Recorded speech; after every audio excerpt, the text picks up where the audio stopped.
సిద్దిపేట జిల్లా గజ్వేల్ ప్రజ్ఞాపూర్ మున్సిపల్ పరిధిలోని బీజేపీ కార్యాలయంలో బీజేపీ రాష్ట్ర నాయకులు మరియు మీడియా సమావేశం నిర్వహించారు.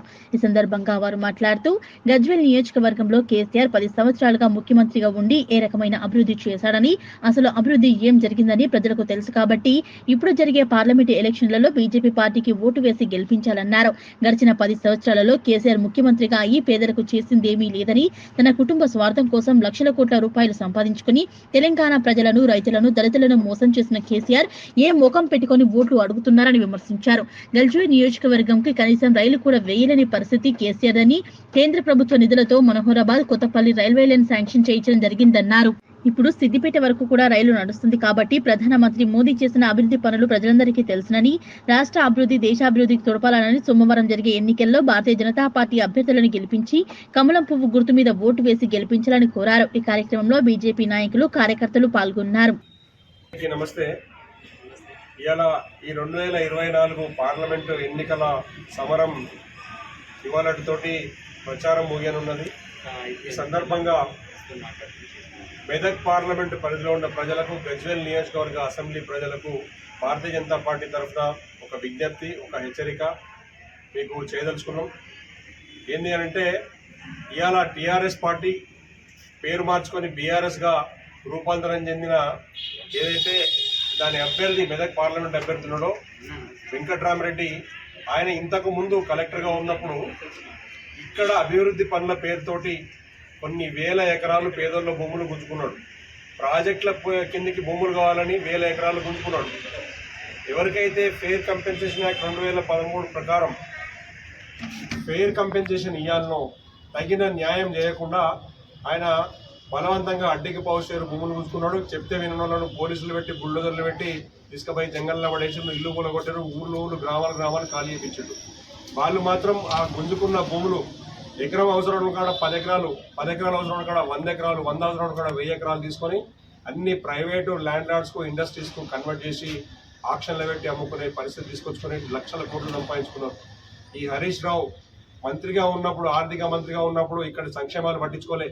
కేసీఆర్ గజ్వేల్ నియోజకవర్గంలో ఎమ్మెల్యేగా, ముఖ్యమంత్రిగా 10 సంవత్సరాలు ఉన్నప్పుడు ఇక్కడ సెంట్రల్ గవర్నమెంట్ కానీ కేంద్రం సంబంధించిన సంస్థల నుంచి వచ్చిన అప్పులు దాదాపు 9.5 లక్షల కోట్ల రూపాయలలో ప్రజల సంక్షేమానికి పెట్టింది 0. ఆయన మొత్తము తన సొంత ప్రాజెక్టులు డెవలప్ చేసుకోవడానికి, కుటుంబాన్ని డెవలప్ చేసుకోవడానికి పెట్టుకున్నాడు. ఒక ఉదాహరణ ఏంటంటే, పెద్ద మనుషులతో చర్చ చేస్తుంటే అన్ని తెలుస్తుంది మనకు. ఇక్కడ కేంద్ర ప్రభుత్వం అలొకేట్ చేసిన డెవలప్మెంట్ ఫండ్స్తో జరిగిన అభివృద్ధి తప్పితే, అది గ్రామాలే కావచ్చు, గజ్వేల్ టౌనే కావచ్చు, మీరు చూసుకున్న హైవేలే కావచ్చు, ఎక్కడ పోయినా కానీ కేంద్ర ప్రభుత్వ నిధులతోటి వచ్చిన డెవలప్మెంట్ తప్పితే కేసీఆర్ సొంతంగా తన మార్క్ తోటి తన నిధులు గ్రాంట్ చేసి తయారు చేసిన అభివృద్ధి లేదు. ఓ రాజీవ్ రహదారి ఎగ్జాంపుల్ తీసుకుందాం. ఇటుపక్క అటుపక్క ప్రాజెక్టుల పేరు మీద 1000 ఎకరాలు లాక్కున్నాడు. కానీ ఈ రాజీవ్ రహదారిని హైదరాబాద్ నుంచి రామగుండం దాకా 4 లేన్ 6 లేన్ చేయడానికి ఆయన ఇంతవరకు ఎఫర్ట్ పెట్టలే. మాట్లాడిండు, నిధుల సేకరణ అన్నాడు, అలొకేషన్స్ అని అన్నారు, కానీ అభివృద్ధి మాత్రం చేయలేకపోయాడు. మేము ఛాలెంజ్ చేస్తున్నాం హరీష్ రావును. ఏదైతే కేంద్ర ప్రభుత్వం మోదీ గారు ఇచ్చిన రైలు ప్రారంభోత్సవం రోజు సిద్దిపేటలో ఆయన మోదీ గారి చిత్రపటాన్ని తన్నడము ఎంతవరకు కరెక్టు? ఆయన నిజంగా సొంతంగా రైలు తెచ్చే శక్తి, కెపాసిటీ ఉంటే దమ్ముంటే ఇవాళ సిద్దిపేట నుంచి రామాయపేటకో, సిద్దిపేట నుంచి ఉస్నాబాద్కో రైలు వేయించి చూపించాలి. గజ్వేల్ కేసీఆర్ గజ్వేల్ నుంచి భువనగిరికో, లేకపోతే గజ్వేల్ నుంచి ఇటు పక్కన మనకు మళ్ళా హైదరాబాద్కో స్ట్రేట్గా కొత్తగా రైలు తెచ్చి చూపించాలి. కొత్తగా ఒక national highway, 6 track national highway తెచ్చి చూపించాలి. సొంతంగా వాళ్ళ అభివృద్ధి కోసం మాత్రమే వీళ్ళ నిధులన్నీ వాడుకున్నారు. 9.5 లక్షల కోట్లలో 30% గవర్నమెంట్గా పేరొచ్చి, ఈ 30% గవర్నమెంట్, 30% కమిషన్లతోటి దాదాపు 3 లక్షల కోట్లు వీళ్ళు సొంతంగా ప్రభుత్వం సంబంధించిన ప్రజలకు పడలేదు.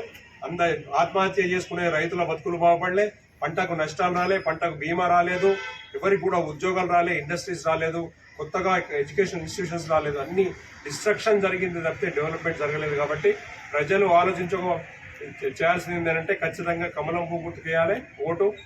మోదీ గారి నాయకత్వంలో గత 10 ఏళ్లలో దేశం ఏ విధంగా అభివృద్ధి చెందిందో, ఇలా గ్రామాల అభివృద్ధి కానీ, రహదారుల అభివృద్ధి కానీ, పట్టణాల అభివృద్ధి కానీ, ఇండస్ట్రియలైజేషన్ కానీ, టెక్నాలజీ అభివృద్ధి కానీ, చంద్రమండలం మీద పోయిన టెక్నాలజీతో మొదలు పెడితే ఇక్కడ పల్లెటూర్లలో ఇంటికిచ్చే మంచినీళ్ళ ట్యాప్ కనెక్షన్స్, గ్యాస్ కనెక్షన్స్, పేదోళ్ళకి ఇచ్చే ఏదైతే 5 కిలోల ఫ్రీ ఉచిత రేషన్ ఇక్కడి నుంచి మొదలు పెడితే ప్రతి ఒక్కరి సంక్షేమం మోదీ గారు చూస్తున్నారు కాబట్టి అదేవిధంగా దేశం అభివృద్ధి చెందాలన్నా మన కుటుంబం అభివృద్ధి చెందాలన్నా కానీ ఇక్కడ మనము జై శ్రీరామ్ అని తలుచుకొని నరేంద్ర మోదీ గారిని చూసుకొని మనం బీజేపీకి ఓటేయాలి, కమలం పువ్వు మీద ఓటేసి